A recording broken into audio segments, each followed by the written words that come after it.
Vous avez pris l'habitude d'emprunter des voies qui n'étaient pas les vôtres d'abord, de suivre les traces laissées par les grandes personnes, les fantômes ou les morts.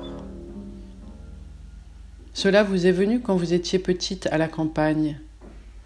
Vous avez appris comment retrouver votre chemin et reconnaître les empreintes laissées par les bêtes, les fantômes et les hommes. Quand les hommes partent tôt le matin et ne rentrent que le soir, avec l'odeur des bêtes sur leurs vêtements et quelque chose d'aigre dans le souffle. Parfois, vous partez seul dans la forêt pour y cacher des secrets, écouter. Vous n'aimez pas la chasse, vous sacrifiez vous-même des animaux.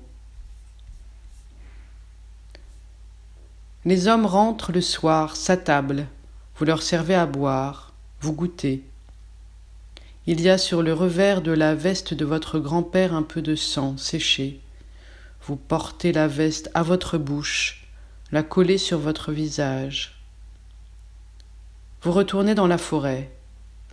Au bout d'un chemin, vous découvrez une clairière avec un arbre et au pied de l'arbre, les restes d'un feu.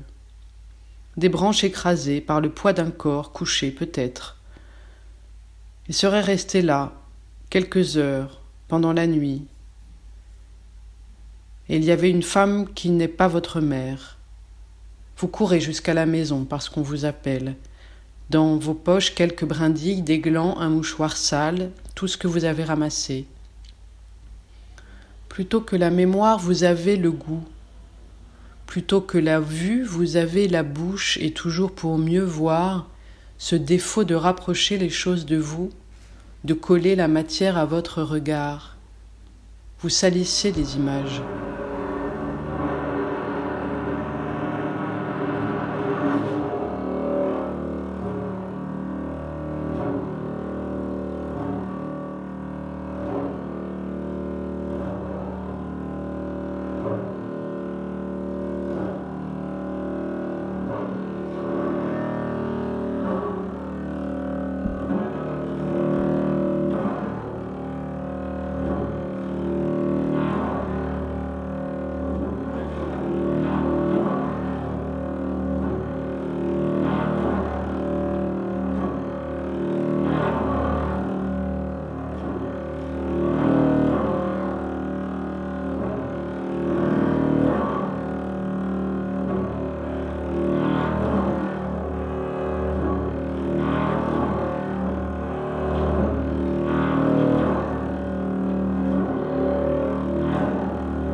Vous rencontrez un homme, il vous connaît déjà. Il appartient à votre enfance. L'homme a des habitudes de luxe. Vous prenez ses habitudes. Il vous demande de le rejoindre dans un grand hôtel. Il parle, vous l'écoutez, il expose ses pensées. Vous l'écoutez, il boit. Sur la terrasse de l'hôtel, entre les tables, il y a une chouette. Elle est attachée par la patte à une sorte de trépied. Elle se déplace de gauche, à droite, à peine.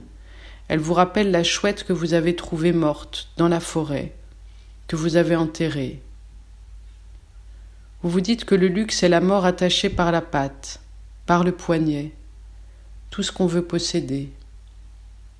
À l'hôtel, vous ne sortez pas vos affaires de votre valise, vous vous déshabillez puis vous rhabillez, c'est tout. Un soir, vous provoquez une brouille pour vous battre. Vous faites semblant de vous blesser. Vous souillez des compresses avec de l'encre rouge. Il marche. Vous vous aimez. Il vous attend en bas dans le hall de l'hôtel. Il vous demande de faire ce qu'il veut sans explication, de dire oui à l'avance, sans savoir à quoi.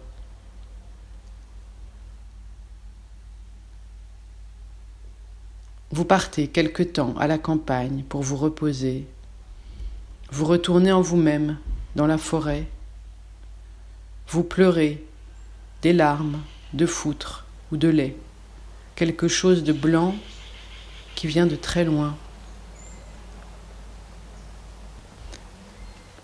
À force de vous rapprocher, vous ne savez plus quel est votre narrateur. En vous, quel sujet, ni quel sexe par vous s'exprime. Vous avez pris goût à lui. aux histoires qu'il raconte la nuit. Il vous a retrouvé là où vous étiez, petite, et c'est vous qui racontez son histoire maintenant. Il vous a laissé des indications, et ce sont vos traces que vous découvrez dans les siennes, votre portrait que vous faites dans le sien. Il vous a mis sur la voie qui était la vôtre, c'est bien vous le sujet. Vous courez jusqu'à la maison sans vous retourner, vous trouvez le livre posé sur la table, vous l'ouvrez.